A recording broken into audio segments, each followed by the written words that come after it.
Yeah. Can you talk about that? Well, that's happening at Imperial College, and I recently attended an event just a few weeks ago with several of the volunteers in that project. And what's happening is they are legally being given DMT at Imperial College, which is one of the leading research institutes in the UK.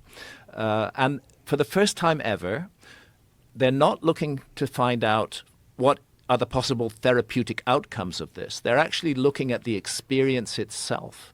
It's very well known, anybody who's used DMT, I've used DMT multiple times, is going to have entity encounters. They're going to meet entities who may sometimes look very weird. They may be part animal, part human in form.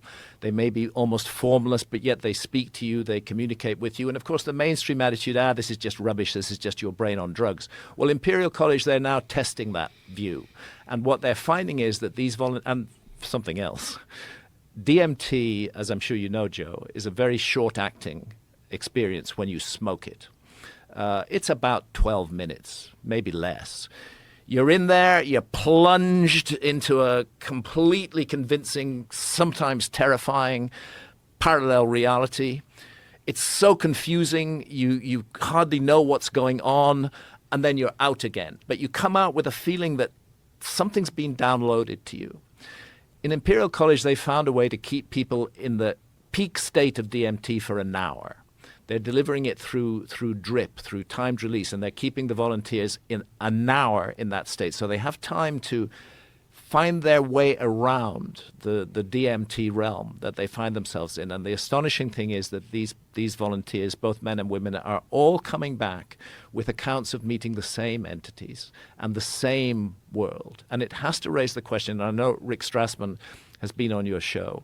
And kudos to Rick Strassman, because he was really the first scientist to work with DMT and human volunteers at the University of New Mexico. Rick Strassman is open to the idea that what happens with DMT is that it alters the receiver wavelength of the brain, and that it allows us to gain access to other realities, that these encounters are not unreal, that they're real, but they're real on a level that we can't experience in a day-to-day state of consciousness. We have to be in an altered state of consciousness in order to experience them. And ultimately, the aim of this project is to map the DMT realm.